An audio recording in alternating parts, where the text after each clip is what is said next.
Super, super. Bon, merci d'être là.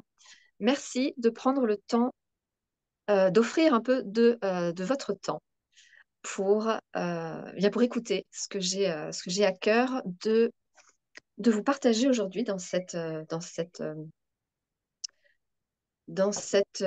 conférence qui va faire un petit peu le tour de ce que j'appelle la stratégie organique. Alors, avant de rentrer dans le vif du sujet, je souhaiterais faire une petite introduction sur mon parcours et ce qui m'amène à aborder ce type de sujet. Alors, tout d'abord, je, voilà, depuis toute petite, ma plus tendre enfance, j'ai une fascination pour les grands mystères de l'univers. Et, euh, et j'ai passé, on va dire que mon activité préférée toute mon enfance, c'était d'étudier, de comprendre, d'interroger, et avec une acuité et une, une forme de persévérance assez poussée pour tout ce qui était, on va dire, les mystères, mais aussi les incohérences de ce monde. Donc j'étais un peu une petite empêcheuse de tourner en rond qui ne se satisfaisait pas facilement des réponses qu'on lui donnait et qui était absolument, fondamentalement, absolument fascinée et passionnée par le grand mystère de l'univers. Donc, dès 6 ans, j'avais fixé mon objectif dans la vie qui était de tout connaître sur tout. Je voulais tout savoir sur tout. Et donc, je voulais tout étudier. Je voulais tout savoir, tout comprendre. C'était la petite fille de 6 ans qui était fascinée par l'univers. Et j'avais mon petit livre sur le système solaire et je l'étudiais. Je l'étudiais continuellement. C'était mon doudou. Je regardais beaucoup les étoiles. J'étais fascinée par tout ça. Et j'étais donc aussi avec de grandes facilités intellectuelles, si bien que toute ma scolarité, toute ma période d'école a été une bénédiction pour moi. C'était mon plaisir que d'étudier et d'aller à l'école. Je voulais tout savoir et je faisais plutôt plaisir à mes professeurs puisque je questionnais, je cherchais vraiment à comprendre. Euh, et tout ça m'a amené à faire des études de sciences politiques après un bac euh, où j'étais fascinée par la dissertation. L'exercice de dissertation me passionnait, j'adorais ça. C'était un petit peu à contre-courant des autres élèves. C'est vrai que c'est pas quelque chose qui normalement est très apprécié. Moi, j'adorais l'exercice de pensée. Et très vite, je suis tombée amoureuse de la philosophie. Et puis, voilà, j'ai beaucoup étudié dans, dans mon coin, dans ma chambre, et c'était la seule chose qui m'intéressait. Jusqu'à ce que je fasse des études de sciences politiques et que je vive un certain revers où il n'était plus du tout question de poser des questions et de remettre en question ce qui était enseigné, si bien que j'ai connu ma première sévère dépression. Et à tel point que après 4 ans d'études à Sciences Po, j'ai absolument fermé la porte de manière radicale à tout ce qui était intellectuel. Donc j'avais 18 ans. 18, 22 ans. 22 ans. Et je suis partie faire de la musique, je suis partie danser, j'ai voyagé, je suis partie faire autre chose. Et puis j'ai vécu une forme de dépression et d'errance un petit peu voilà, c'était pas la période la plus facile. Puis j'ai renoué avec le questionnement intellectuel sur le cosmos et sur les grands mystères de l'univers en 2012. Et jusqu'en voilà, 2011, 2012, jusqu'en 2017, j'ai à nouveau consacré l'intégralité de mon existence, tous les jours. J'avais la possibilité, Dieu merci, de le faire euh, à l'étude de ces questions et j'ai tenu un blog sur lequel j'ai partagé tout. L'intention derrière ce blog était de comprendre à nouveau un maximum de choses et surtout faire le point sur mes propres croyances. Je voulais voir où j'en étais dans mes compréhensions du monde, de la société, voir en quoi je croyais et si l'entièreté de mes croyances étaient cohérentes les unes par rapport aux autres, il permettait de faire un système, lui aussi cohérent, qui me permette d'avoir quelque chose qui puisse en tout cas me satisfaire intérieurement. Donc je me suis épuisée à vraiment aller au fond des choses pendant plus de 5 ans. À nouveau, j'ai rencontré la dépression et des choses assez difficiles jusqu'à ce que je rencontre les médecines psychédéliques qui ont un peu pris le relais. Peut-être qu'elles se sont dit, elle a beaucoup donné, on va prendre la suite. Et donc, ce qui s'est passé, c'est que j'ai vraiment été complètement recablée sur l'intellectualité, qui pour moi était très linéaire, très 3D, très factuelle, très causale, très scolaire, très académique. C'était vraiment quelque chose de très académique, la façon dont j'apprenais. Et là, tout a été débranché pendant, pareil, 5 bonnes années. Je n'ai plus réfléchi, plus pensé. J'ai fait l'expérience d'accéder à une connaissance plus immanente, plus directe, plus intuitive. Et j'ai laissé faire. Et puis, voilà, il y a 6 mois, il y a quelque chose qui s'est présenté à moi, dans un espace de conscience, qui s'est présenté à moi, comme avec le nom de stratégie organique. Et je me suis dit, mais qu'est-ce que c'est? C'était un peu étrange. Je sentais qu'en fait, ça voulait faire un peu le pont, ça voulait réunir des différentes parties de moi, à la fois l'accès à la connaissance immanente, intuitive, que j'avais pu acquérir ces dernières années grâce au travail avec les médecines psychédéliques, qui ont vraiment, dans ce que j'ai pu ressentir et expérimenter, elles ont vraiment apprécié la plasticité cérébrale que j'avais pu créer de par tout mon travail intellectuel pour le recabler autrement et me permettre d'avoir des compréhensions. Parce que je navigue dans les mondes abstraits avec énormément d'aisance. Énormément d'aisance. C'est extrêmement familier pour moi. Et donc, cette invitation à faire le lien entre la connaissance immanente et une structure qui viendrait de mon passé intellectuel et structurant, de mettre de la cohérence et donc de systémiser, de créer un système ou une synthèse.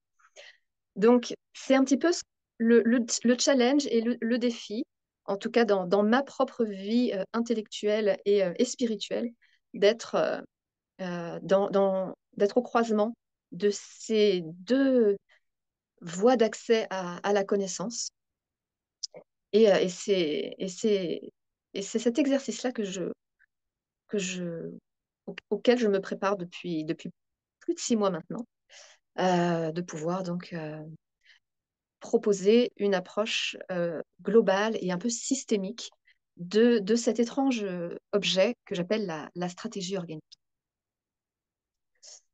Lors, juste un petit détail, dans les années 2012-2017, j'ai étudié en autodidacte euh, par le biais d'ouvrages de vulgarisation scientifique de nombreux principes mathématiques et physiques qui se sont avérés être vraiment délectables pour moi et qui ont vraiment nourri beaucoup de réflexions et qui là aussi ont préparé le terrain à certaines compréhensions qui me semblaient assez évidentes. Mais ça faisait du bien de les voir écrites noir sur blanc. Donc voilà pour ce petit détour, tout ça pour dire qu'il y a une, euh, une joie, un plaisir, une facilité, une aisance et aussi un amour de petite fille à réfléchir et à manipuler ces objets mentaux, ces objets de conscience, ces artefacts de pensée. Il y a un vrai plaisir à jouer comme une petite fille qui s'amuse avec des gros cubes. Ah bah, c'est un petit peu ça que je fais avec les pensées, avec les concepts, avec les connaissances. Je les retourne dans tous les sens, je les secoue et je vois un petit peu si ça tient en place et si c'est harmonieux et si ça me semble être euh, revêtu, porter le goût de quelque chose qui, pour moi, sonne vrai. Donc voilà. Alors, pour moi, ce que j'appelle stratégie organique, en tout cas ce qui est venu à moi en portant ce nom-là, euh, ça recouvre deux dimensions principales. Le côté organique qui pour moi est un peu synonyme de vivant. Et donc ce terme-là, très vaste, fait écho et englobe et renvoie et évoque et invoque vraiment le grand mystère de ce qui est vivant. Qu'est-ce que la vie? Qui, pour moi, n'a rien à voir avec la définition biologique et assez stérile qu'en donne la science et la vision commune.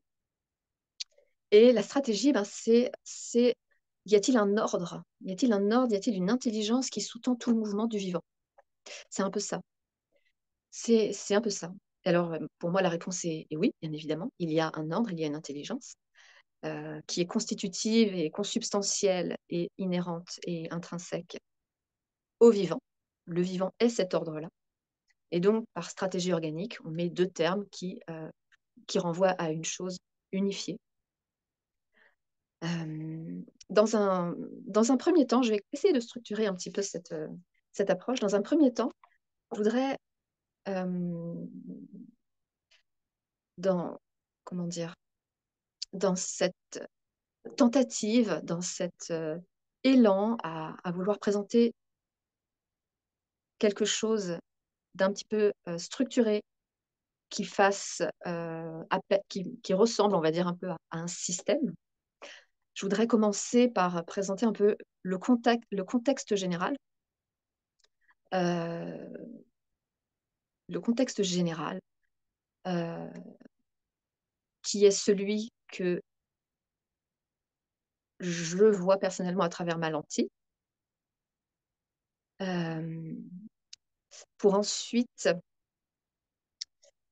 parler un petit peu de l'être humain. Pour également évoquer la nature de la réalité, car avoir une compréhension de la nature de la réalité, ça peut aider à comprendre son fonctionnement et donc de pouvoir un peu décoder cette stratégie. Et puis ensuite, rentrer vraiment dans les aspects de la stratégie, concrète. Donc tout d'abord, hem,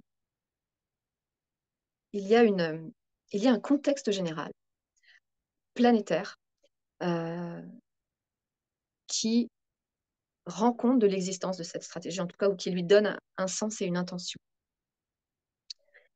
Ce contexte général, c'est un contexte, hem, qu'on pourrait dire déjà prendre conscience que l'époque que nous vivons est vraiment unique, qu'elle n'est pas, hem, elle n'est pas vraiment dans avec cette même, teneur que les décennies ou que les siècles qui ont précédé.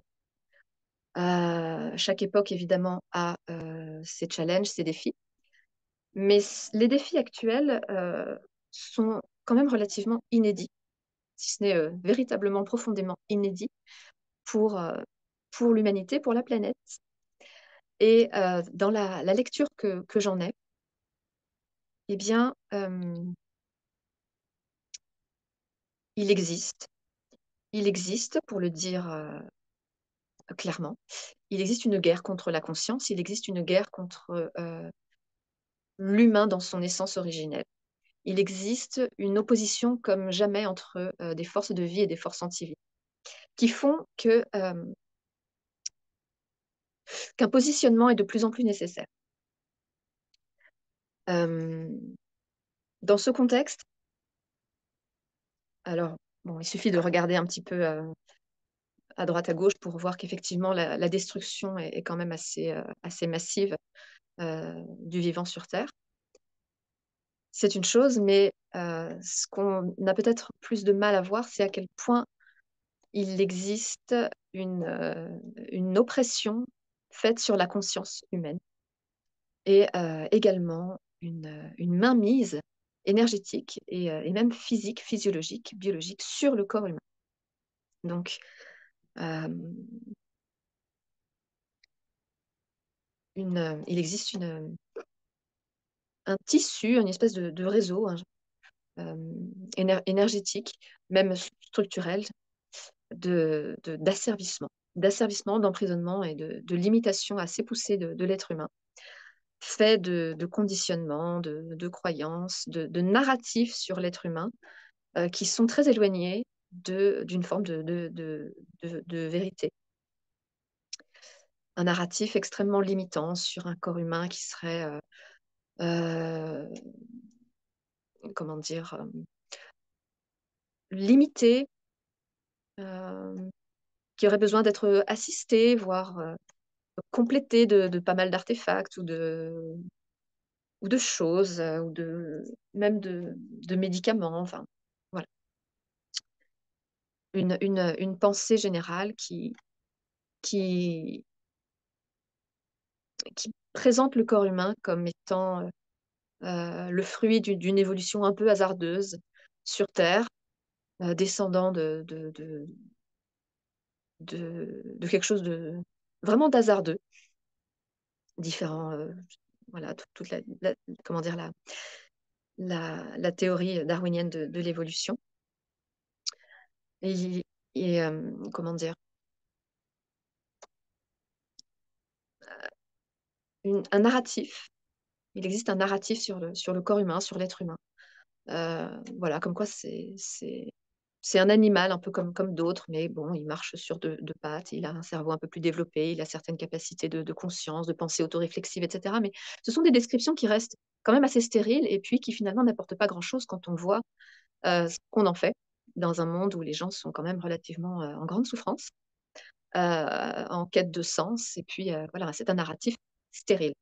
Il n'y a pas d'autre mot. Le narratif général de l'existence humaine sur Terre est un narratif extrêmement stérile, c'est-à-dire anti-vie, tout simplement. Il existe maintenant de nombreuses preuves scientifiques. Bien sûr, elles peuvent être interprétées de bien des façons, mais il existe en tout cas des expériences scientifiques, des travaux scientifiques qui démontrent que l'être humain, pour ceux qui auraient besoin de preuves, moi ce n'est pas mon cas, mais pour ceux qui auraient besoin de preuves, démontrent que l'être humain ne descend pas de, de, de- d'une évolution, comment dire, de l'évolution darwinienne. Il ne descend pas de Néandertal, il ne descend pas de Cro-Magnon. Il y a des gènes en commun, mais ce qui est maintenant démontré, c'est que le corps humain, l'être humain, est le fruit d'une intervention génétique intentionnelle qui a été faite il y a 200 000 ans. Donc, pour ceux qui ont besoin de preuves éventuellement, ces travaux arrivent, et ils sont sans doute, euh, ils font sans doute partie de la divulgation, puisqu'on est dans une ère de divulgation. Des informations remontent à la surface, quelque chose se passe. Donc, c'est, cela permet comment dire, de, peut-être d'accepter qu'il est possible de remettre en question ce qu'on nous a toujours dit. L'époque que nous vivons actuellement, elle porte le nom aussi d'ascension. Plusieurs, voilà, on peut lui donner plusieurs noms. Euh, Certains parlent d'une fin de cycle, d'autres voilà, parlent plus facilement d'ascension. C'est un terme avec lequel je raisonne pas mal, l'ascension. Une ascension, qu'est-ce que ça veut dire? Ça veut dire que, en fait, on s'élève au-delà, au-delà de, d'un contexte d'asservissement et on se redresse dans la vérité de ce qu'est un être humain. On se redresse, on réhabilite la vérité sur l'être humain et une fois réhabilité ce qu'est un être humain, l'être humain peut alors contacter ses qualités et déployer une action qui est alignée à son potentiel ici sur Terre. Donc, ce- cette époque actuelle, elle revêt vraiment ce caractère unique où on peut être un peu déstabilisé par le fait que les changements qui sont en cours sont réels, sont réels. journée qui part aujourd'hui. Ah, c'est fantastique. Ah, désolée. C'est la joie d'être dans la yourte.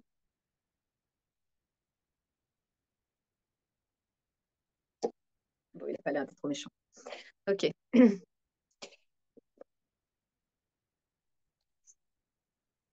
Peut-être je me concentrais trop, alors du coup, il est venu me rappeler qu'il faut se détendre un petit peu. Alors, euh, la réalité des changements qui sont en cours. C'est vrai. C'est vrai que ça peut vraiment être un peu oppressant de se dire qu'on ne peut pas se rattacher on ne peut se rattacher à rien de ce qu'on connaît parce que tout doit s'effondrer. Tout repose sur une illusion qui doit s'effondrer complètement. Et ça peut vraiment être anxiogène et c'est tout à fait compréhensible. Et la seule façon, d'après moi, de traverser cette phase-là de changement et de compréhension et de traverser l'anxiété et l'oppression que ça peut causer, c'est eh bien, c'est un travail spirituel, un travail sur soi. Donc, on va voir ça un petit peu, parce que la stratégie organique, elle est totalement là-dedans. Euh, L'acceptation qu'on vit une période absolument inédite, sans repère dans le passé, et, euh, et surtout sans pouvoir s'accrocher aux structures existantes de ce monde. Parce que si on peut s'accrocher éventuellement à quelque chose pour comprendre la réalité et l'intensité de la période qu'on traverse, c'est peut-être lorsque l'on a déjà admis à l'intérieur de soi l'existence d'autres civilisations qui nous ont précédés sur Terre, telles que peut-être l'Atlantide, et que la civilisation dans laquelle nous nous trouvons est une civilisation parmi d'autres qui relève des défis spirituels de conscience particuliers. Et, euh, et lorsque l'on prend la mesure des défis réels qui se posent à la civilisation actuelle, on peut comprendre qu'ils font écho aux défis qui se sont posés à d'autres civilisations ancestrales qui nous ont précédés et dont, à l'heure actuelle, le discours officiel ne reconnaît pas l'existence, mais peu importe. Euh, la prise de conscience de la nature des challenges en termes de conscience, des choix de conscience, des postures de conscience euh, qui sont, euh, qui sont en fait euh, les tenants en fait, hein, les tenants de cette actualité, de cette actualité particulière qu'on est en train de vivre. Alors euh, certains fixent à peu près jusqu'à 2030, de maintenant jusqu'à 2030 encore vraiment la période où on va rester un peu sur cette même ligne qui va de toute façon toujours s'épurer. Ça veut dire on va toujours y avoir vraiment le challenge très présent. Et puis en 2030, on ne sait pas trop ce qui va se passer, mais a priori, il y a quelque chose aura shifté dans l'énergie. Ça, c'est ce qui se dessine un petit peu, mais ce n'est pas nécessaire de rester accroché sur les faits, sur les dates. Ce qui compte, c'est de comprendre la nature des challenges. Les challenges peuvent se tenir en quelques mots. Les challenges actuels de l'humanité. Donc, sur la conscience, puisqu'on est dans une guerre de conscience. Donc, l'être humain présent sur Terre actuellement a vraiment oublié, oublié. Il est vraiment déconnecté en grande majorité, la puissance et la- l'incroyable capacité qu'il a, et également la nature même de l'expérience d'incarnation. La nature même de l'expérience d'incarnation est complètement complètement, quelque part, oubliée. La nature de la réalité, complètement oubliée également. Donc donc, mmh, le challenge actuel, c'est par exemple par rapport à la technologie, le corps humain augmenté, accepter dans son corps des puces, micro-puces dans son cerveau, accepter des substances, des nanotechnologies injectées par des seringues qui vont venir modifier l'ADN, heu et réellement créer des interférences avec l'expression naturelle de notre génétique. Donc ça, c'est un aspect et puis un autre aspect également de, de, de de ce grand challenge, c'est l'être humain peut-il s'aimer suffisamment pour se choisir lui, en tant qu'être humain, en tant que race, que en tant qu'artefact du vivant? Ou va-t-il succomber à cette espèce de nonchalance un peu miséreuse de ne prendre aucune responsabilité et de se comporter, de choisir, de persévérer dans cet état d'esclave et donc d'abandonner ce qu'il est pour, peut-être se contenter d'une petite carotte, heu, qui consiste actuellement, à la satisfaction de quelques besoins extérieurs, sans qu'aucun travail ne soit fait, qu'aucun contact ne soit fait, à l'intérieur de soi. C'est vraiment, dans ce contexte-là que nous sommes, un contexte où on anesthésie la conscience humaine et on stérilise le narratif, on stérilise l'histoire de l'humanité, on stérilise la vie de l'être humain. Donc il y a il y a du challenge.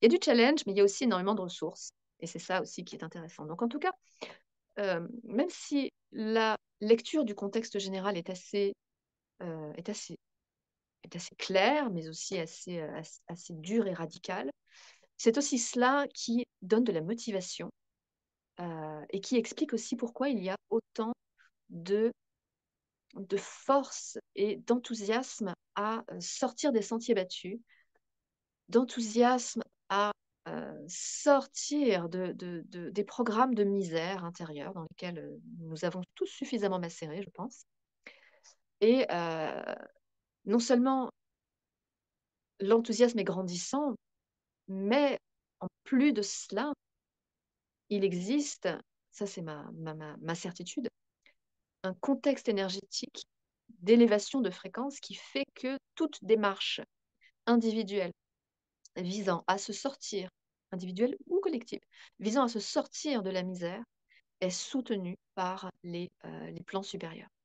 Les plans supérieurs, les fréquences de vie. Les fréquences de vie deviennent de plus en plus euh, présentes et effectives dans leur capacité à soutenir euh, les êtres humains, les âmes, les consciences humaines euh, qui, euh, qui font le choix de, de taper du pied et de sortir de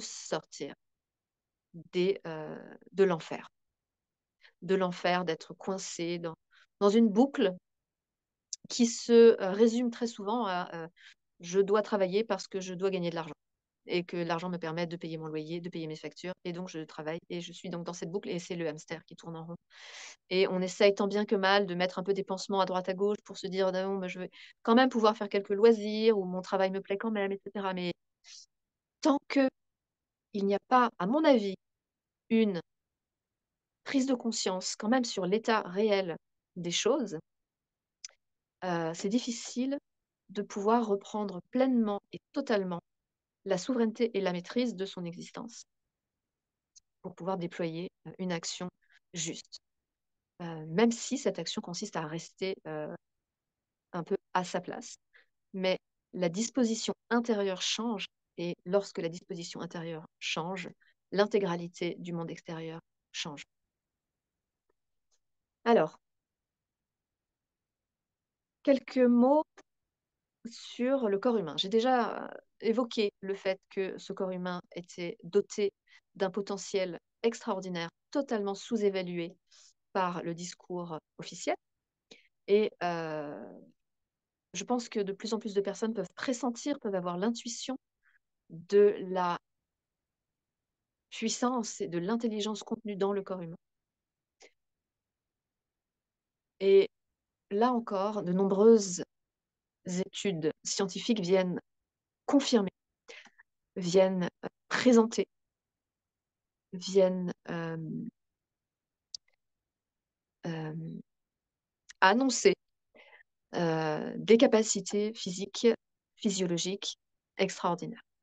Donc, quelques-unes au passage. Euh, déjà, peut-être par rapport à l'ADN. Donc, l'ADN, l'expression des gènes est fluctuante.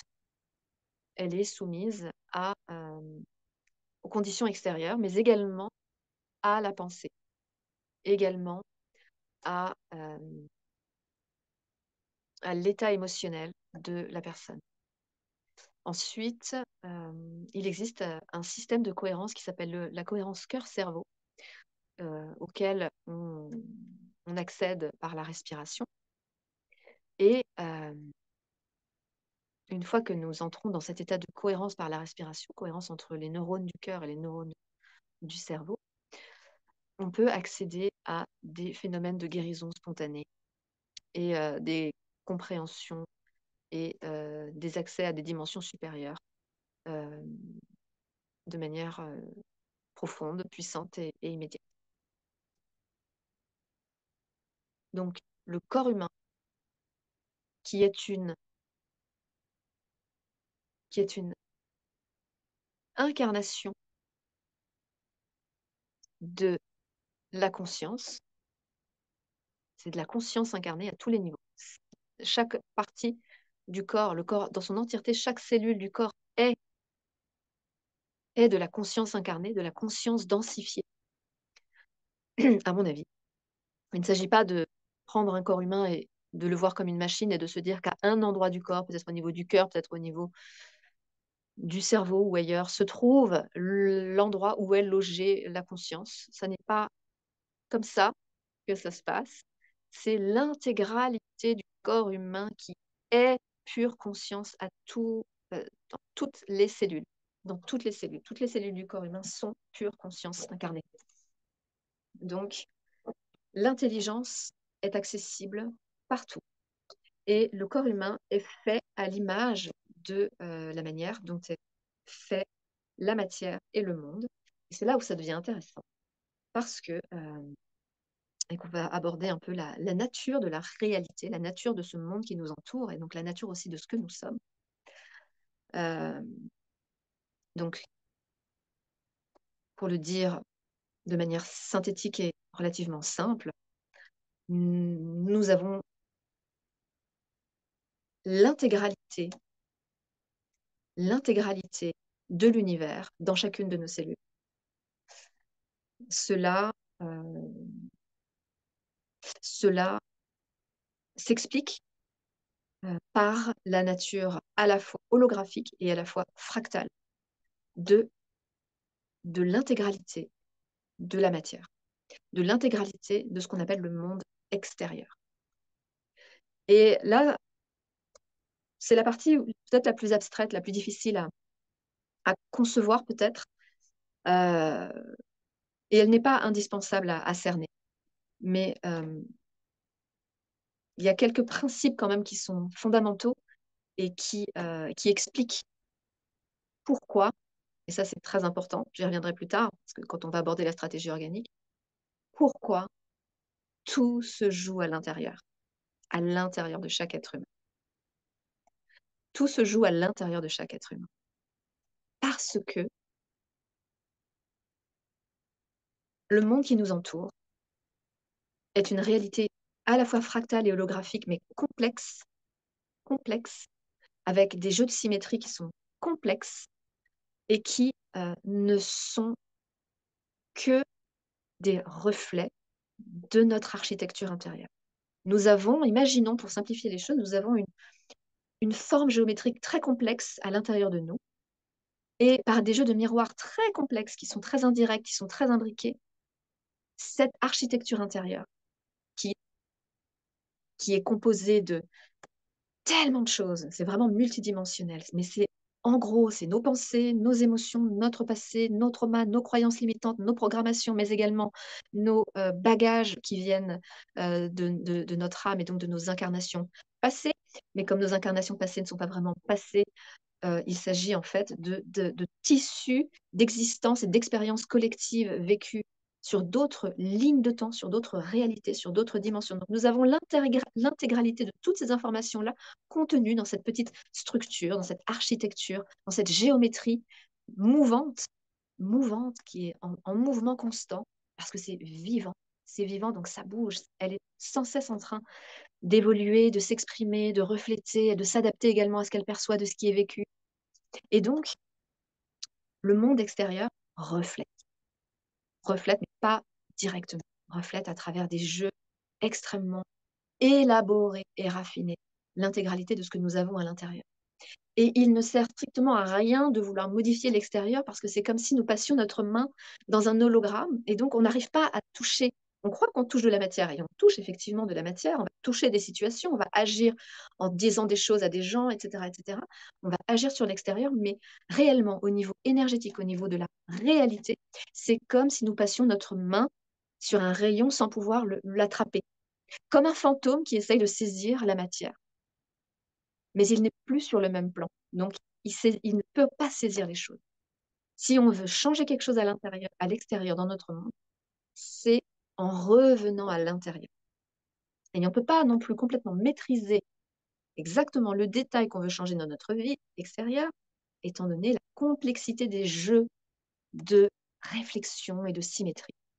Donc, il existe, et nous en parlerons, il existe des principes qu'on peut appeler des lois organiques, des lois vivantes, des lois universelles, qui permettent, en se référant à ces lois, en s'alignant sur ces lois, de laisser la géométrie naturelle et organique des choses réagencer le, euh, réagencer l'extérieur en, en sécurité, en étant dans la sécurité.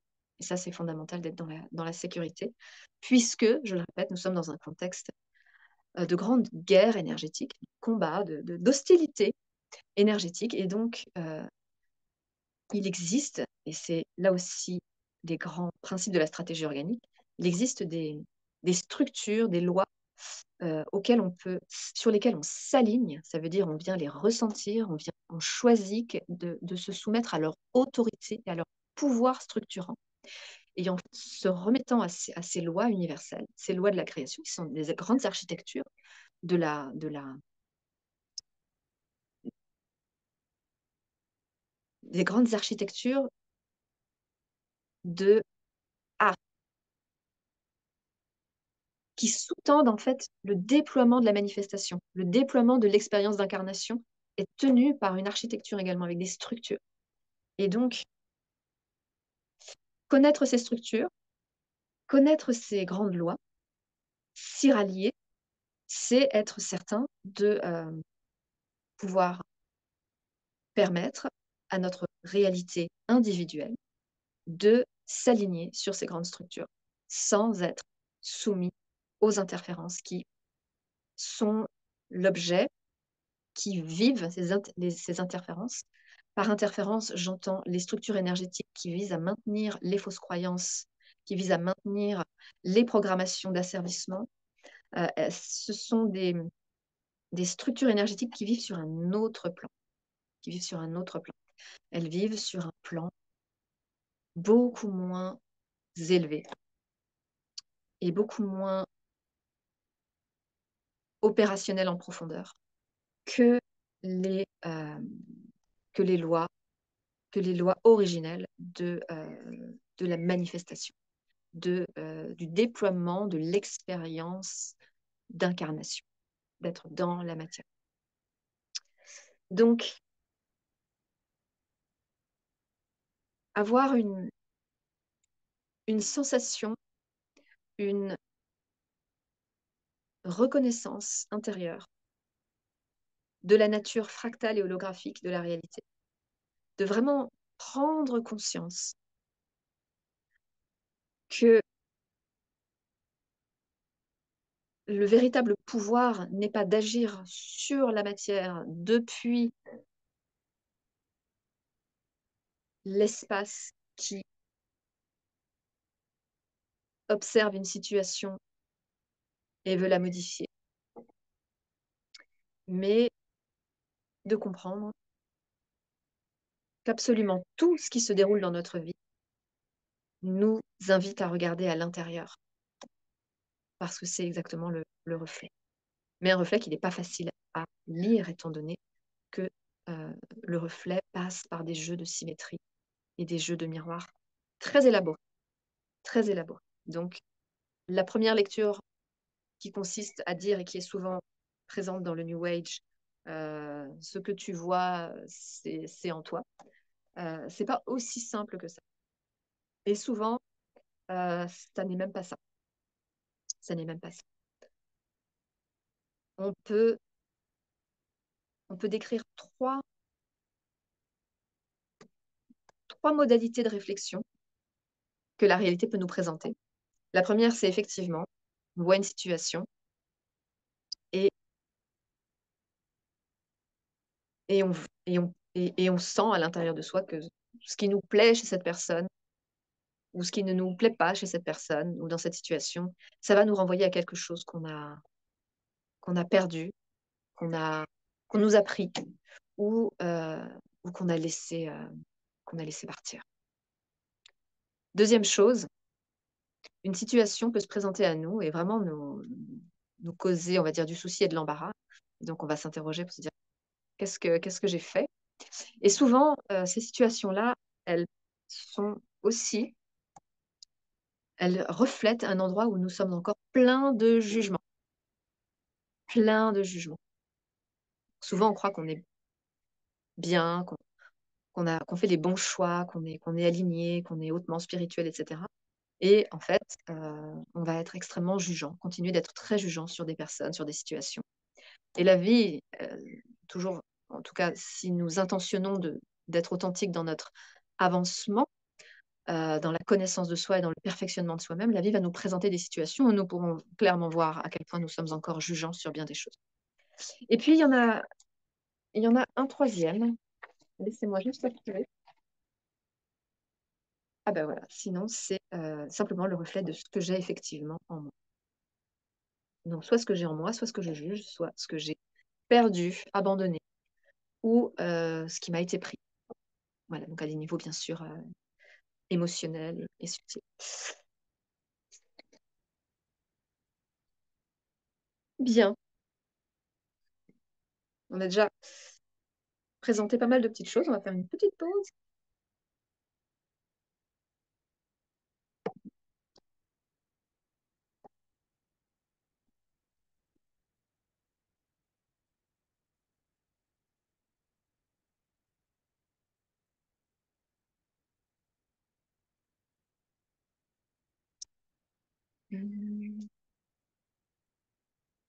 Ok,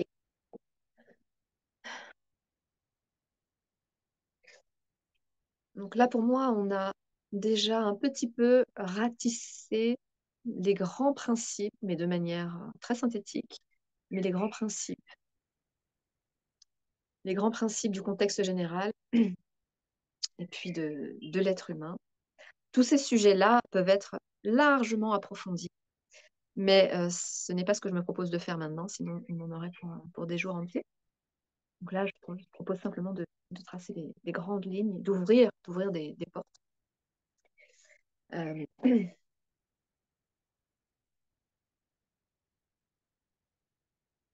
Maintenant qu'on a vu que la nature de la réalité était vraiment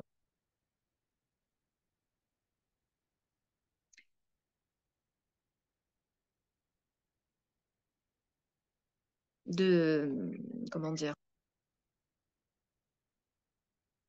le fait que le monde extérieur est un reflet très élaboré très élaboré de notre architecture intérieure, qu'on a vu également que nous étions dans un contexte où il y avait une intention de, euh, de nuire fondamentalement à l'essence de l'être humain, d'asservir sa conscience. Euh, Au croisement de ces deux lignes-là, la nature de la réalité, le contexte de, voilà, de vouloir nuire à l'être humain. Maintenant qu'on a également vu que l'être humain était beaucoup plus puissant, beaucoup plus riche, beaucoup plus technologiquement avancé. Ça, c'est très important de vraiment l'admettre. Et pareil, il y a encore beaucoup, beaucoup de choses à dire. C'est un sujet sur lequel on peut élaborer pendant des heures et des heures. Il y a énormément de... c'est un univers à part entière. Hein. Énormément de données sont possibles, énormément de choses peuvent être dites sur ce sujet. Donc l'être humain est vraiment une technologie extrêmement avancée. Euh, il est donc temps de, une fois qu'on a compris ce contexte, de se positionner. Et c'est à ce moment-là que ce qui se présente comme la stratégie organique intervient d'une certaine façon, puisqu'elle elle propose, euh, elle propose un peu de tenir la main, d'être un mode de, un peu pas forcément un mode d'emploi, mais en tout cas euh, un, un soutien puissant à toute personne qui décide de se sortir de de cette misère qui est intentionnellement maintenue sur l'être humain. Donc, cette stratégie, elle commence à l'intérieur de soi. Chaque personne doit prendre conscience que le premier travail à faire n'est pas de se rebeller contre la situation du monde, n'est pas de se rebeller sur l'état du monde, n'est pas sur les guerres, sur les massacres, sur les, voilà, les rituels absolument innommables qui sont procédés. Ce n'est pas de s'affliger, ce n'est pas de désespérer et de plonger dans l'impuissance. Ça, c'est exactement faire le jeu de ces forces-là. La stratégie commence par, parce que c'est le chemin de la victoire. C'est le chemin de la victoire dans le sens, c'est le chemin de la sortie. La sortie, c'est réactiver son potentiel, réactiver la connaissance de qui on est, réactiver les fonctions biologiques, la technologie organique que le corps humain est, et ce faisant, reconnecter l'intégralité de son système, de sa cohérence, et réaligner l'ensemble de sa structure sur les lois originelles, vivantes, organiques. Et laisser, laisser l'ordre des choses agir, venir se réaligner un, comme quand on vient aborder, on vient... ah, quel est le terme? J'ai l'image. J'ai l'image d'un petit vaisseau spatial qui vient s'amarrer, bon, par exemple. Euh, on vient se repluguer, se recalibrer, se reconnecter. On vient se rebrancher sur, sur, euh, sur la véritable architecture organique qui est celle à laquelle appartient l'être humain depuis toujours, depuis qu'il a été créé, depuis qu'il a été élaboré pour être un élément absolument fondamental et magnifique de la création, c'est-à-dire de l'expérience de conscience qui s'auto-découvre, qui se découvre elle-même à travers l'instrument, l'artefact de conscience qu'est l'être humain, qui vient permettre qui est l'interface qui permet à la conscience de s'expérimenter elle-même par un jeu de miroir extrêmement élaboré, extrêmement élaboré.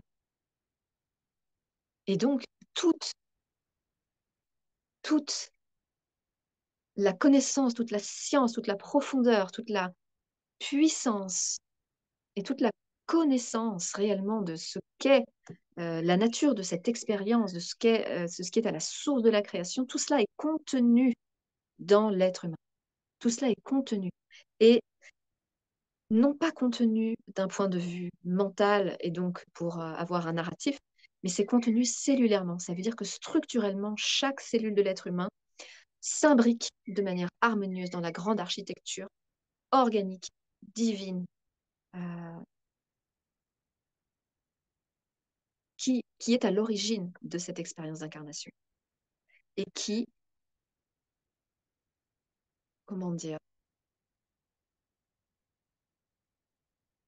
qui dans son déploiement et dans son expression respecte un principe fondamental, absolument fondamental, qu'on pourrait appeler un principe de non-nocivité ou d'innocuité. C'est-à-dire que dans l'expansion naturelle et organique du vivant, à aucun moment, la vie, sous quelque forme qu'elle soit, ne prend ombrage ou ne diminue sa lumière sous prétexte qu'une autre partie, dans l'expansion, deviendrait, euh, voilà, expanserait dans une certaine direction. Donc, cela sous-tend que dans l'expansion du vivant et dans le jeu, dans l'action du vivant, dans l'action organique de la vie qui se déploie dans l'expérience qu'elle fait d'elle-même, euh, il ne peut pas y avoir d'antivie. Il ne peut pas y avoir de compétition, de comparaison et surtout de destruction de vie. Ça n'est absolument pas possible. Ça n'est pas possible. À aucun moment, l'expansion du vivant dans la manifestation, c'est-à-dire sous des formes différentes, c'est-à-dire vraiment déjà où on peut différencier différentes formes que prend le vivant. À aucun moment, quand on est dans le respect des lois de la création, à aucun moment une forme ne vient nuire à une autre forme. Ça n'est pas possible, ça n'est structurellement pas possible. Donc là, si on observe toute cette destruction, c'est parce qu'il y a effectivement des forces anti-vie qui euh, se réjouissent grandement de l'état de conscience de l'être humain, qui, dépossédé de son potentiel, devient une source d'énergie de par la misère et la souffrance qu'il ressent.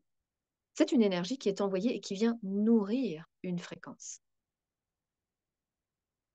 Est-ce que c'est vraiment ce qu'on veut?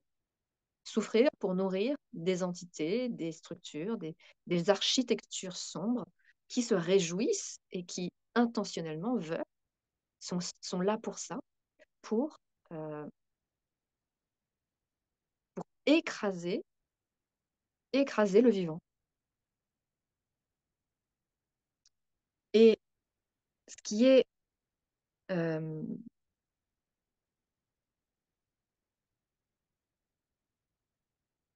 ce qui fait que voilà, c'est une stratégie qui demande quand même beaucoup de raffinement, c'est que les qualités de l'être humain, les qualités qui sont extrêmement précieuses de l'être humain, comme la compassion, comme son cœur christique, sa capacité d'amour, ces qualités-là sont exploitées de manière assez, assez, euh,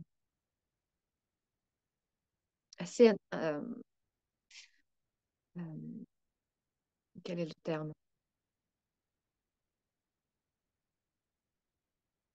Machiavélique, mais effective, efficace, euh, si bien que l'être humain se retrouve un peu piégé en, en ressentant de la compassion dans la mauvaise direction, en,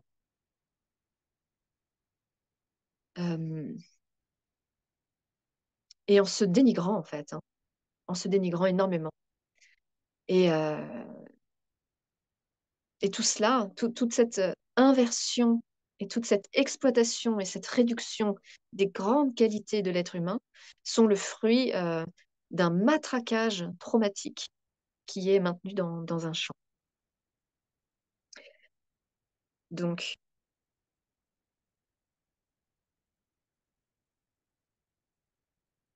le, le, ch- ce champ en question,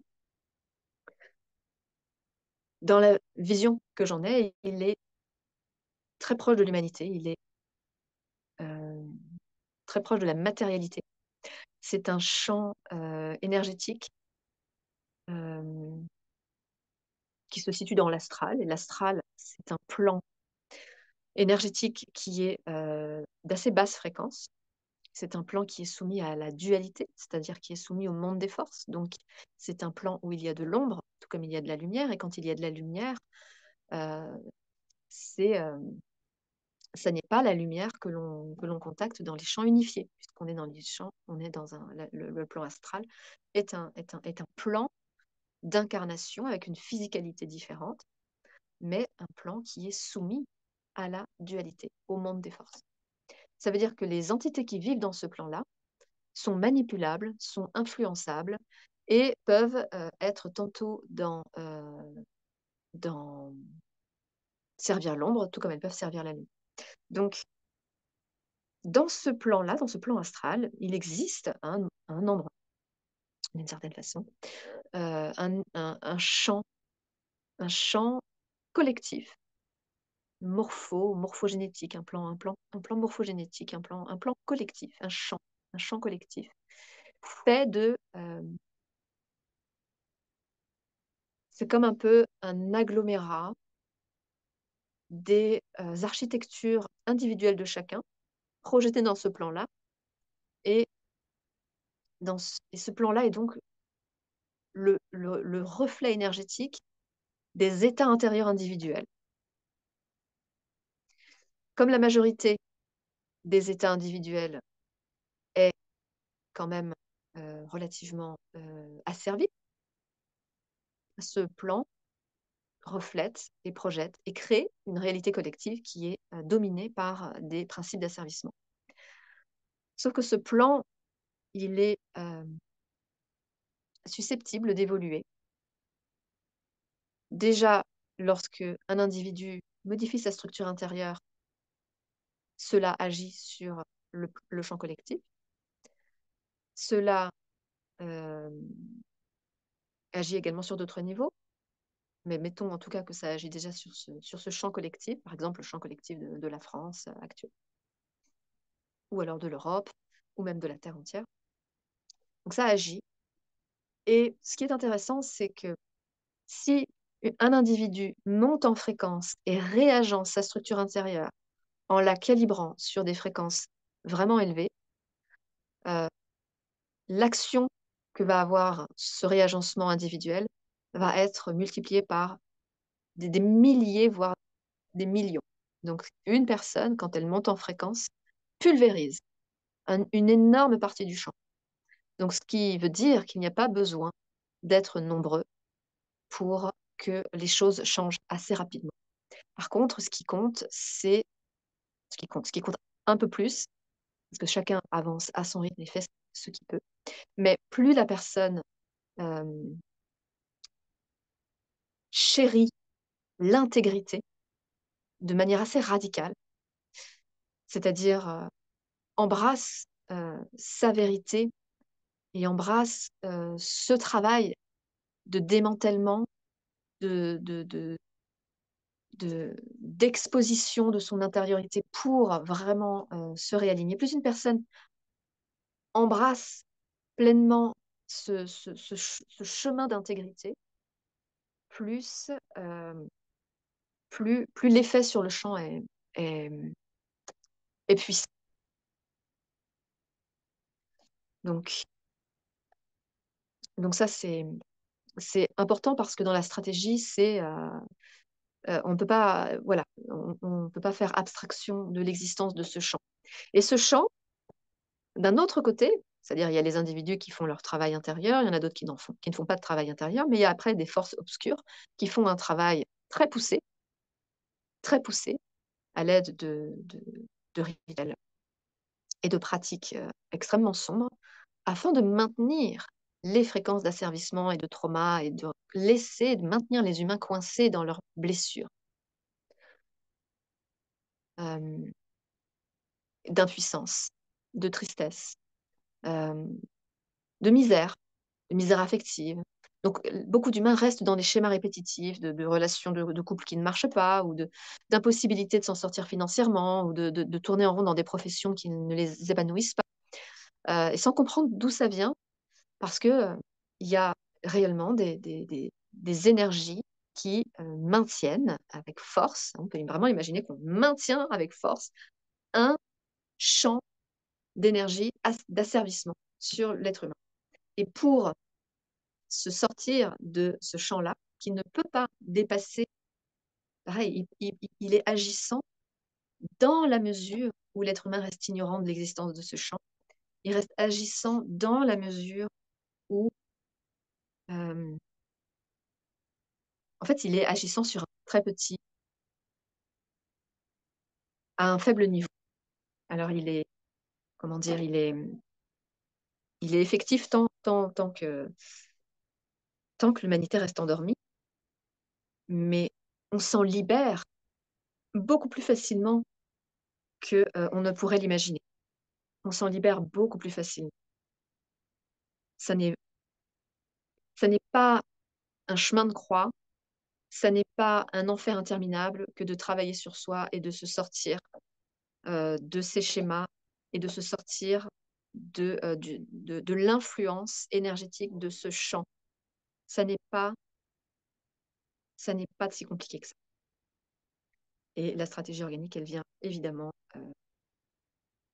accompagner et apporter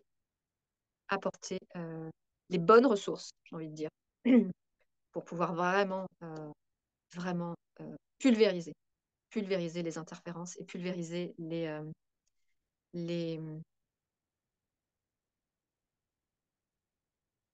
ces fréquences d'asservissement et ces fausses croyances. Le,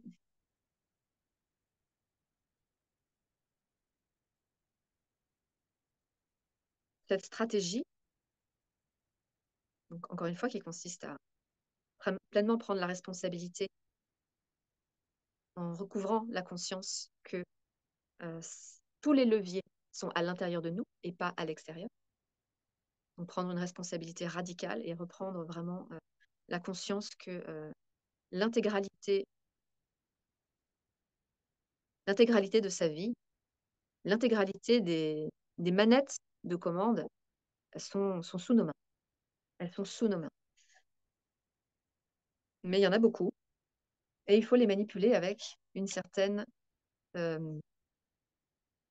la fois une certaine vigilance et puis une certaine connaissance de certaines règles. C'est comme s'il y avait un code de conduite qui consiste quand même à avoir une, euh, une structure, une compréhension, quand même un petit peu de, de l'environnement dans lequel on évolue, de l'environnement dans lequel se déploie l'existence. En quoi consiste l'expérience d'existence et quel, quel, quel vaisseau nous sommes en train de piloter et surtout où est-ce qu'on veut aller et savoir reconnaître le paysage dans lequel on évolue. Et être capable d'adapter sa conduite en fonction du changement de décor. Parce que ça aussi, c'est toute une, toute une danse. Donc, la première chose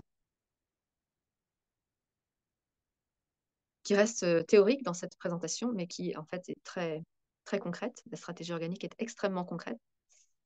Mais une des premières choses, c'est de prendre la responsabilité, de récupérer sa souveraineté et de réhabiliter la maîtrise que nous avons de notre existence. Donc ça se fait. Ça se fait notamment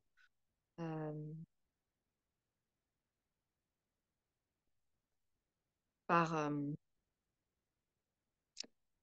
tant par des expériences directes que par la réactivation de certaines fonctionnalités du corps humain. Je pense à la respiration, je pense à la méditation, au silence, heu et à d'autres choses un petit peu plus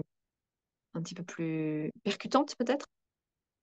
En tout cas, pour chaque personne, la bonne configuration se présente. C'est pas, il n'y a pas de mode d'emploi tout fait. C'est une lecture intuitive qui s'ajuste en permanence à l'architecture qu'est la personne. Donc ça, c'est un jeu de résonance qui permet de faire venir une information et donc de pouvoir ajuster une stratégie qui va permettre de revenir à de la maîtrise, à de la souveraineté. Ça passe par la résolution des traumas et la résolution des traumas, elle passe par, différentes façons, différentes façons. Là aussi, ça dépend des personnes parce que chacun est vraiment unique et à chaque fois, le chemin que va prendre, la stratégie pour amener une personne à se libérer de ses traumas, ce chemin est toujours absolument surprenant, merveilleux et c'est toujours l'occasion et c'est ça qui est fantastique, c'est toujours l'occasion de découvrir l'absolue merveille de ce qu'est un être humain.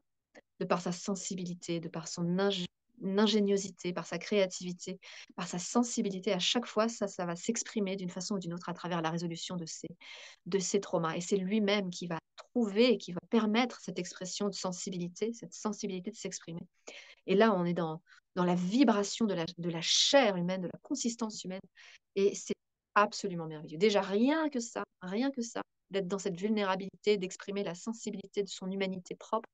Déjà là, au niveau vibratoire, ça pulvérise déjà beaucoup de choses dans le champ. Parce que beaucoup de choses sont faites justement pour que l'humain ne contacte pas cet espace de vulnérabilité à travers lequel il exprime la sensibilité. La sensibilité. Parce que là, on est dans quelque chose de très précieux. Le ressenti, la sensibilité et la, comment dire, l'humilité. L'humilité de s'en remettre. L'humilité de lâcher. L'humilité d'accepter la vulnérabilité. C'est comme un sas qui fait passer d'un état où l'ego dominait et contrôlait, à un état beaucoup plus sage et profond, où autre chose va pouvoir s'exprimer, qui va naître comme un phénix, qui va naître de cet état de vulnérabilité et d'avoir lâché. Cet état-là, quelque chose émane et cette essence-là qui renaît depuis cet état, de vulnérabilité qui arrive au bout du bout et qui s'est répandu dans cette sensibilité, dans cette vulnérabilité d'avoir accepté de retraverser, par exemple, un trauma. De cet état-là, jaillit quelque chose qui est l'incarnation propre de la véritable force qui est constitutive de l'être humain, qui est constitutive non pas de l'être humain, mais de la vie, de la vie. Donc ça, c'est c'est c'est très beau. C'est très beau et rien que dans ces étapes qui sont pourtant premières dans le processus, déjà rien que ça pulvérise énormément, énormément le le l'influence des forces d'asservissement et d'oppression. Donc, le but quelque part de ce travail intérieur, parce que c'est ça quand même le principal,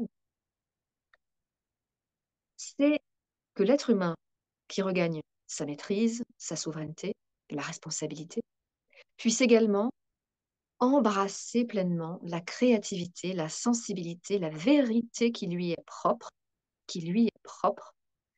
et avec une certitude qui ne laisse place à aucun doute, une certitude absolue, choisir de mettre son existence à l'expression de cette créativité. Lorsque nous avons cette disposition intérieure à mettre notre existence à l'expression de notre créativité, quand nous avons éventuellement identifié un chemin de créativité, un exemple tout bête, ça peut être faire de la peinture, ça peut être créer des vêtements, ça peut être jardiner, construire des maisons, construire des habitats. Ça peut être tellement de choses. Quand on a compris, quand on a trouvé, quand on a contacté à l'intérieur de soi ce qui nous fait vibrer, même si ça peut changer euh, au fil des années, et qu'on choisit de mettre son existence à l'expression de cette créativité, de cette sensibilité, en toute authenticité. Les forces de vie soutiennent absolument. Et on se recable, rebranche sur les véritables lois de la création et de l'expansion du vivant. Donc le but, c'est ça. Le but, c'est que l'on s'extrait en fait des forces d'asservissement, des forces d'oppression, d'esclavagisme de l'être humain. On s'en extrait lorsque l'on fait ce choix extrêmement courageux et compliqué, puisque tout est fait pour qu'on ne le fasse pas. Mais je le redis, ça n'est pas si difficile à faire. Lorsqu'on fait le choix d'embrasser vraiment son identité intérieure, sa vérité intérieure, sa créativité intérieure, et de la laisser s'exprimer et d'être un peu le parent qui va garantir l'espace sécurisé pour exprimer cette, euh, cette, euh, cette créativité. Et ne pas laisser des circonstances extérieures venir nous éteindre, nous effrayer ou nous faire peur. On garde la foi parce qu'on s'en remet à quelque chose de bien plus grand et on sait que la fréquence, lorsque nous nous connectons à notre élan créateur, élan créatif à l'intérieur de nous, nous sommes totalement en connexion avec les champs unifiés. Nous sommes totalement en connexion avec l'essence de la vie pure. Et cela ne peut pas être empêché. Cela ne peut pas être empêché. Ce qui peut être empêché, c'est nous qui sommes encore en proie à, à certaines fréquences par des choses non résolues, par le fait de ne pas avoir encore pleinement réintégré cellulairement la véritable nature de l'être humain et la véritable nature du vivant. Donc c'est nous qui sommes encore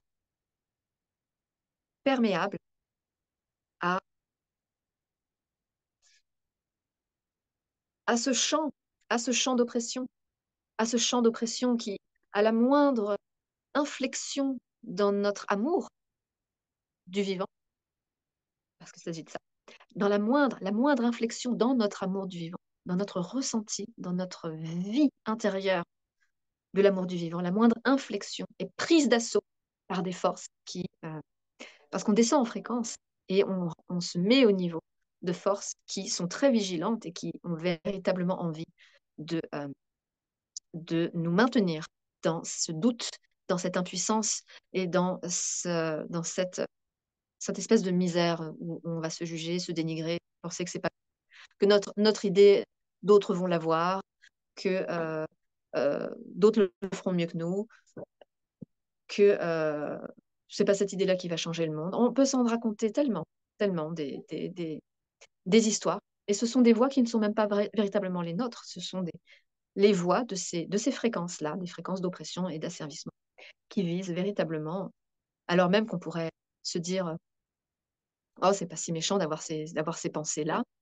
En fait, derrière l'enjeu qui est tenu par, par ces forces d'oppression, euh, qui, comment dire, elles essayent de faire croire que, comment dire, que,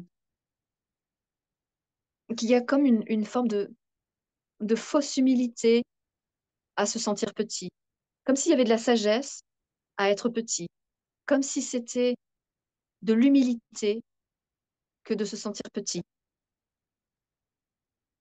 et comme si c'était nécessairement de l'arrogance de vouloir aimer, de vouloir réussir, de vouloir expanser.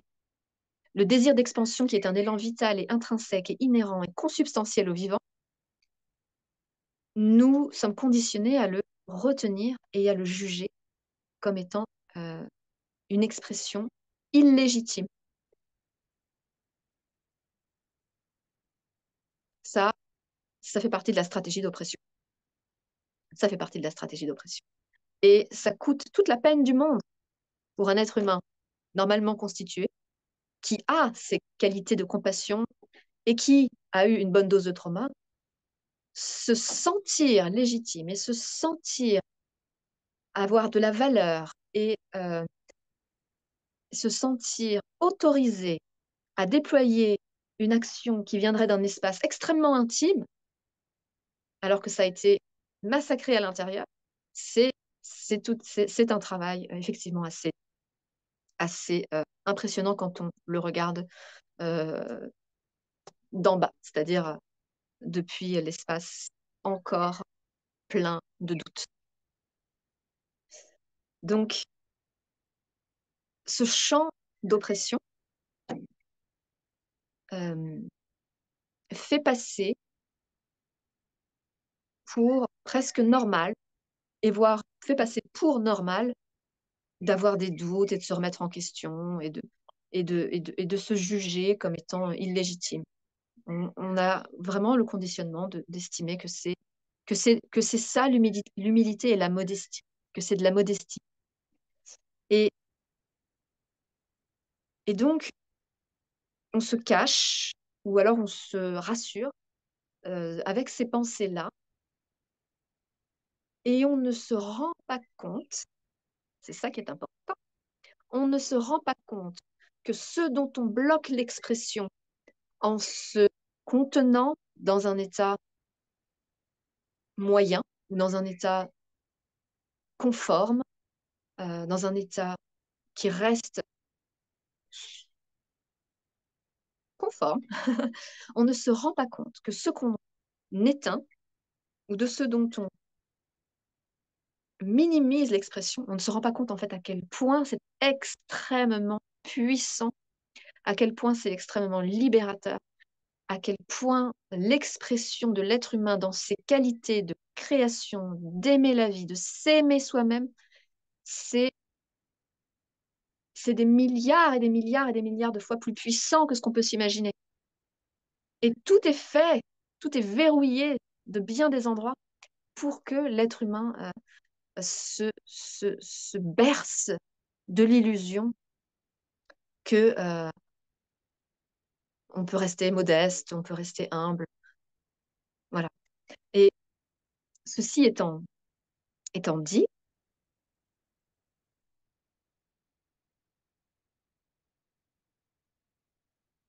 l'humilité, la vraie humilité, l'humilité qui est réhabilitée dans une structure qui s'est recablée aux structures du vivant, l'humilité est absolument fondamentale. Et elle est consubstantielle, là aussi, j'aime beaucoup ce terme de consubstantiel parce que c'est vraiment ça dans l'unité. C'est consubstantiel. L'humilité est consubstantielle au vivant.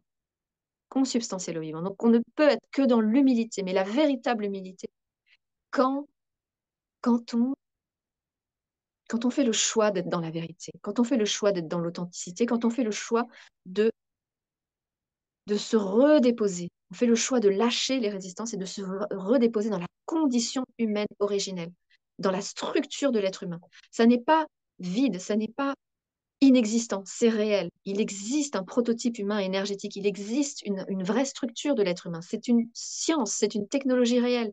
Et quand on revient se déposer dans cette technologie-là, dans ce prototype, dans cette empreinte énergétique puissante émanant des champs unifiés, ça vient de très haut l'être humain, quand on se dépose là-dedans, alors naturellement, tout ce qui est propre à l'être humain, la compassion, l'humilité, le courage, la force, l'élan et surtout la créativité et l'expansion.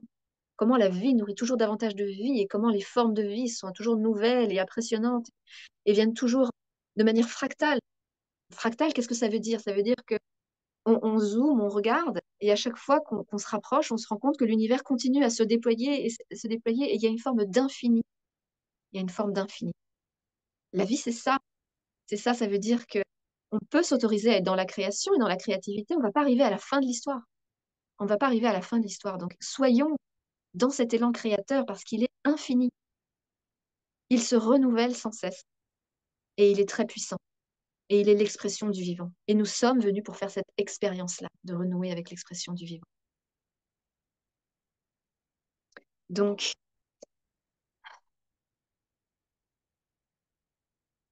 une fois que que ces informations-là prennent un peu leur place dans la structure parce que l'intégration des informations est fondamentale. Fondamentale.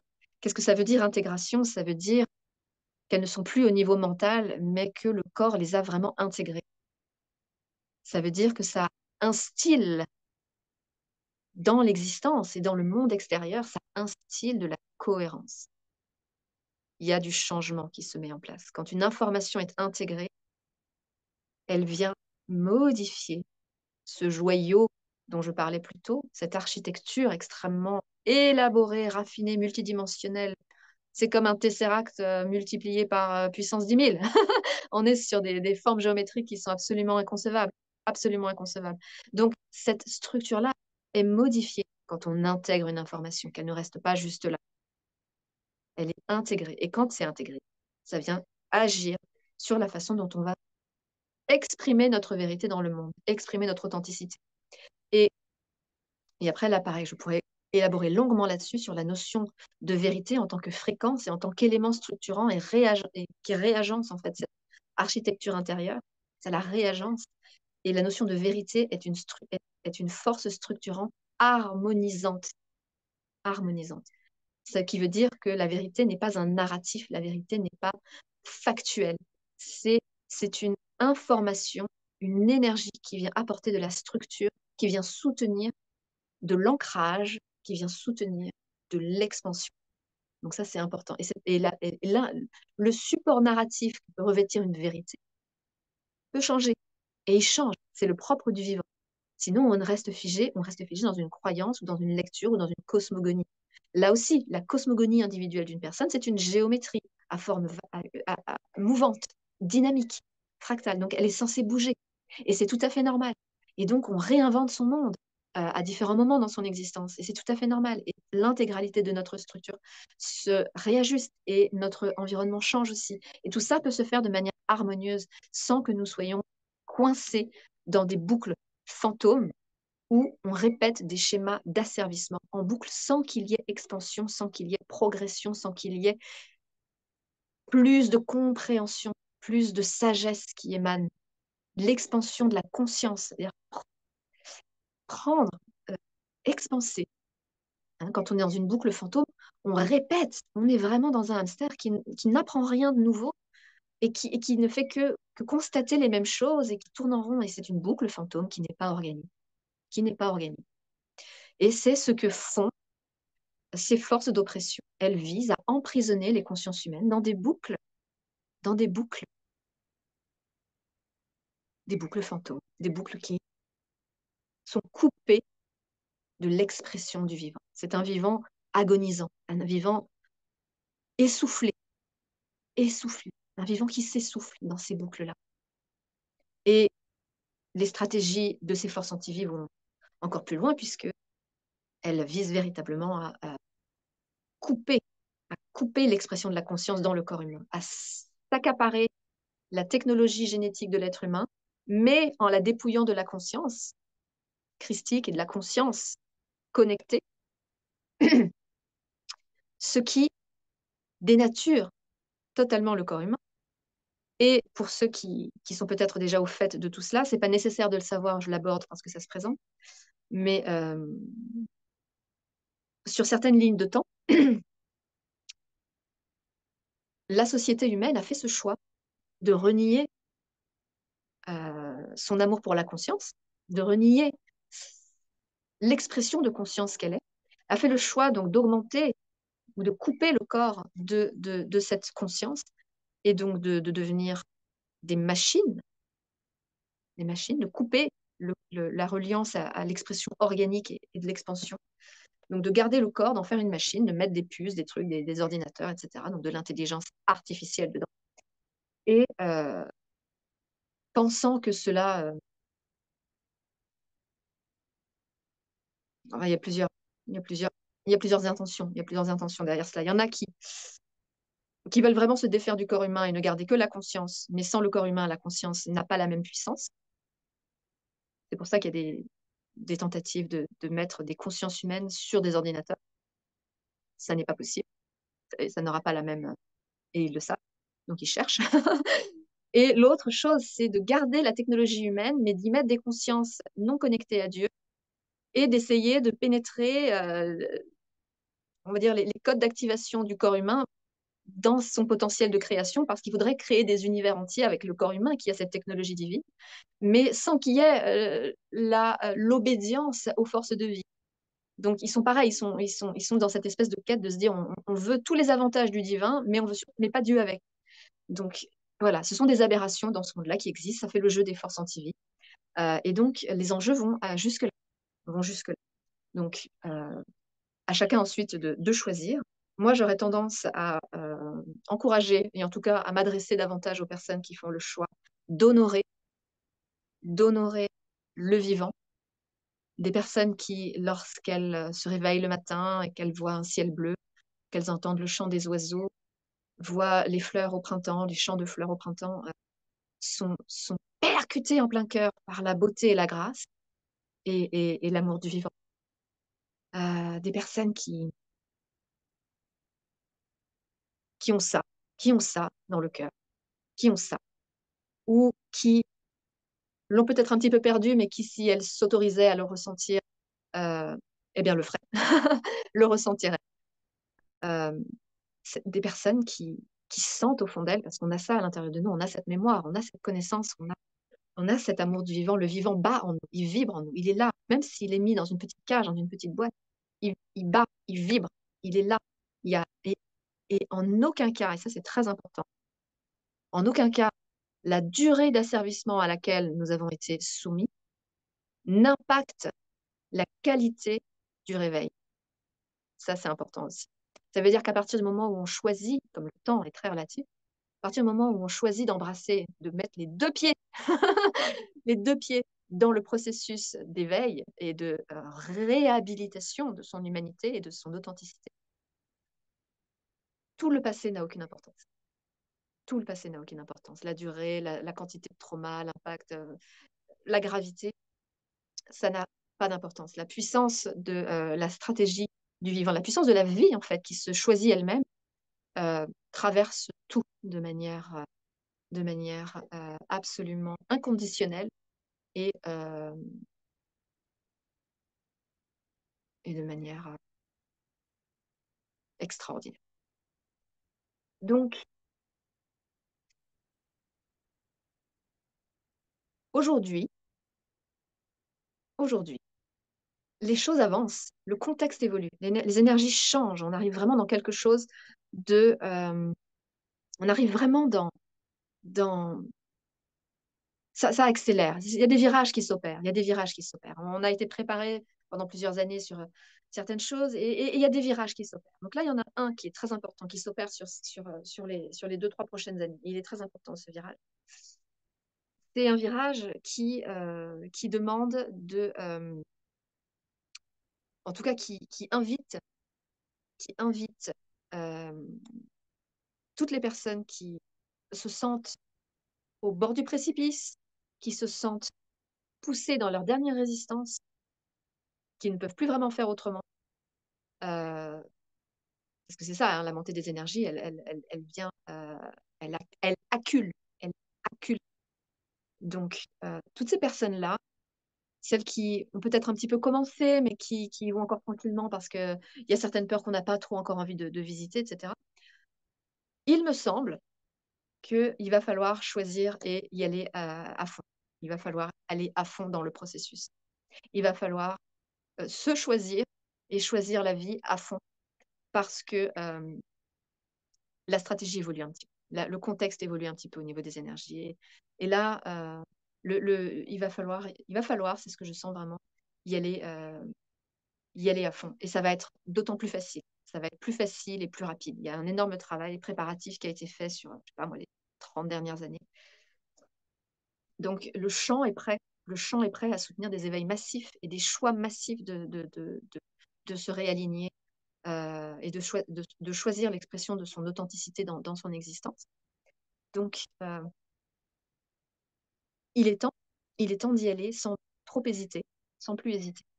Et, euh, et je pense que tous les outils, toutes les ressources sont prêtes maintenant, désormais, pour se lancer pour choisir, en fait, pour se positionner avec une forme de radicalité.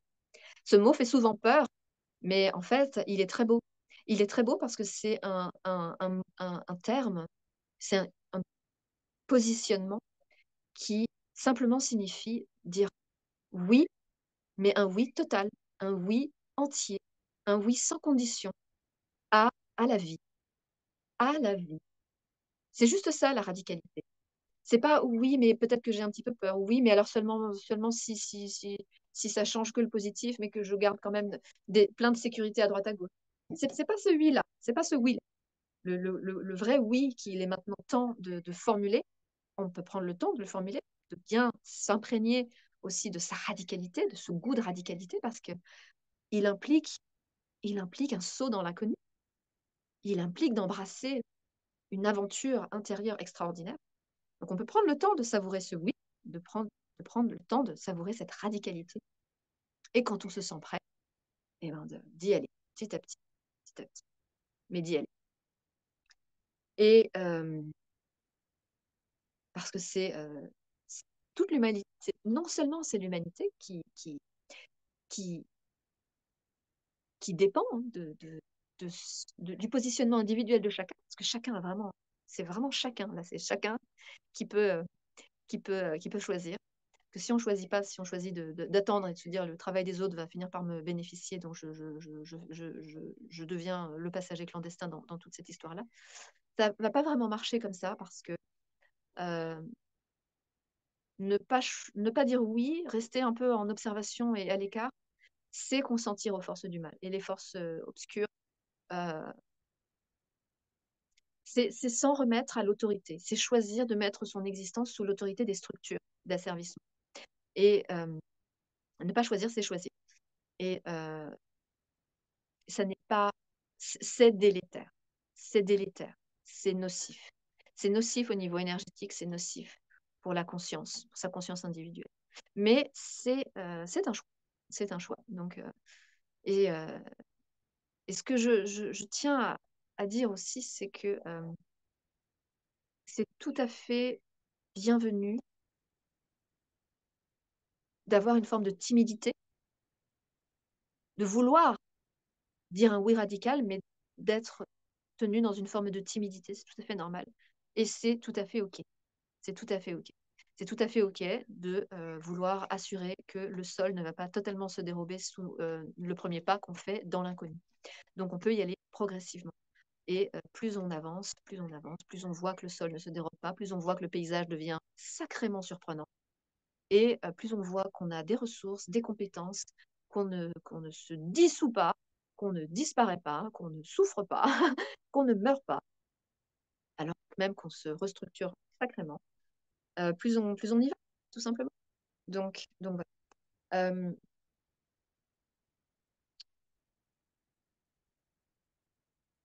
hem, pour terminer, je pense, pour terminer pour terminer, simplement, heu,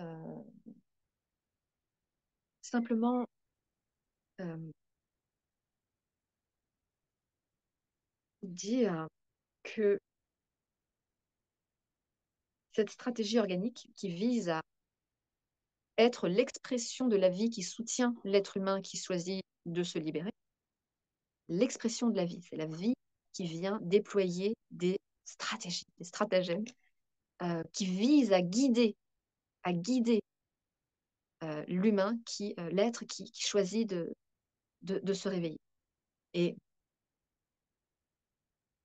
ce que moi la posture que j'ai par rapport à la stratégie organique, c'est que je vois que, je la décode. Je la décode avec, beaucoup de naturel et je suis au service et vraiment comme un agent de cette stratégie et un des outils fondamentaux, centraux, un outil central, c'est la diète de force. C'est la diète de force. Ça ne veut pas dire que c'est le seul, ça ne veut pas dire que, c'est, incontournable et cetera, mais c'est un outil vraiment stratégique dans le chemin de libération individuelle. Et aussi, c'est un champ, une architecture énergétique qui a aussi un impact dans le champ collectif, comme n'importe quel travail collectif spirituel. Euh, cette diète de forêt dont je parle ailleurs abondamment consiste à vraiment faire l'expérience directe, soi-même, en s'immergeant dans la forêt pendant une semaine ou 2 semaines, de vraiment faire l'expérience de cette reliance intérieure à cette intelligence qui vient nous guider et nous enseigner et nous guérir et nous nettoyer, et avec une capacité de compassion, compassion pure. L'intelligence du vivant est pure compassion, comme nous, à l'image de ce que nous sommes, pour que nous soyons en mesure de traverser ce qu'elle nous propose de traverser dans un rythme qui est juste, qui est harmonieux, qui est soutenant et qui est constructif et qui permet de consolider notre ancrage et l'accès à nos ressources intérieures pour pouvoir véritablement être dans le monde et cheminer petit à petit au bon rythme sur le chemin qui nous mène à vraiment reconnecter à notre authenticité et à créer les conditions qui nous permettent d'exprimer cette authenticité. Donc, en plus de la diète de forêt, il y a la possibilité que je propose et que je vais mettre en place de décoder de manière individuelle et en temps les différents aspects. C'est quelque chose de très, très, très riche et c'est euh, de ce que je vois, c'est ça demande une connexion au champ unifié d'une certaine façon et non pas une lecture 3D de la situation. Il y a vraiment une, une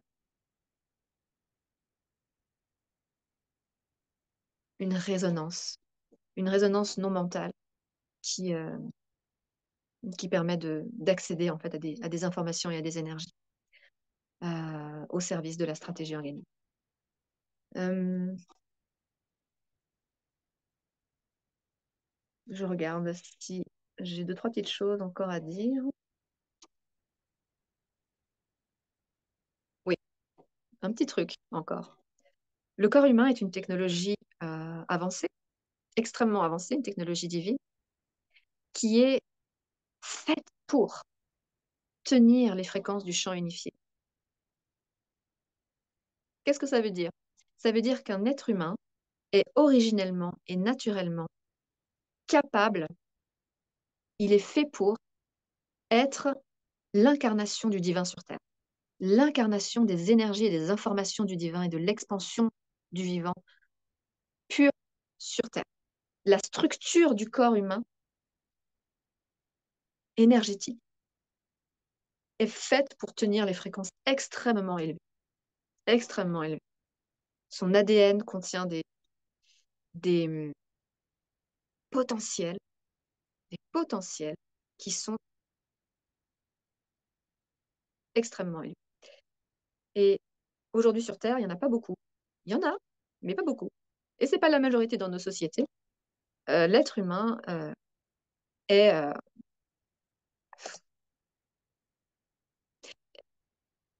est principalement régi, il capte, il est le reflet des forces de dualité.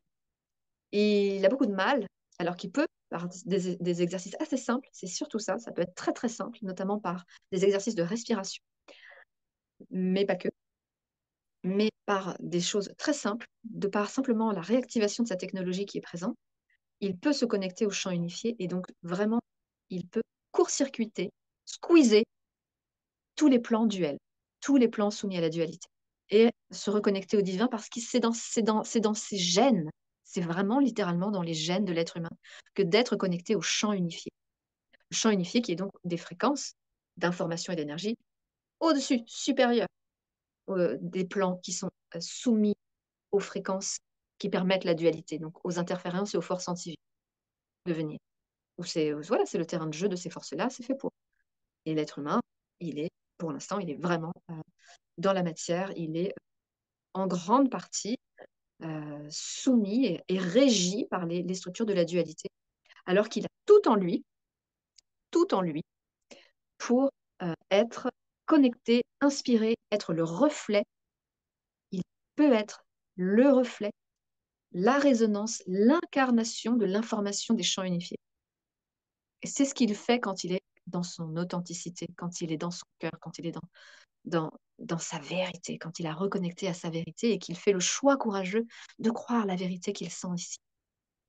Quand il fait cette chose qui pourrait sembler tellement simple et naïve, mais ça ne l'est pas, on est dans l'expression, dans la réalisation d'une technologie extrêmement avancée qui peut changer littéralement le monde si seulement on retrouve la conscience de la nature de cette puissance à laquelle nous avons accès.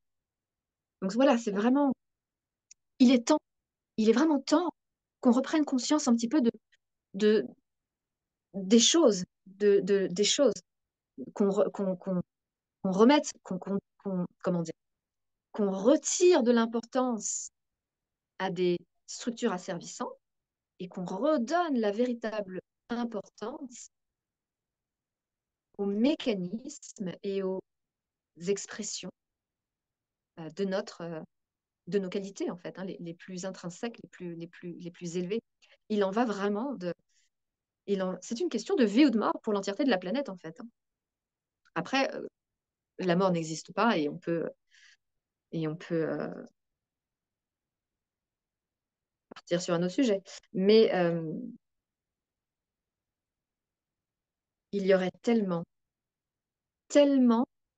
de joie et d'enthousiasme à goûter de l'intérieur l'expression du vivant et à amener dans la matière, parce que c'est ça l'enjeu de l'incarnation, amener dans la matière, c'est-à-dire dans la réalité que nous créons à partir de nos choix, de nos postures, de nos ressentis, de notre gestion de la vie émotionnelle, à partir de, de nous ici sur Terre.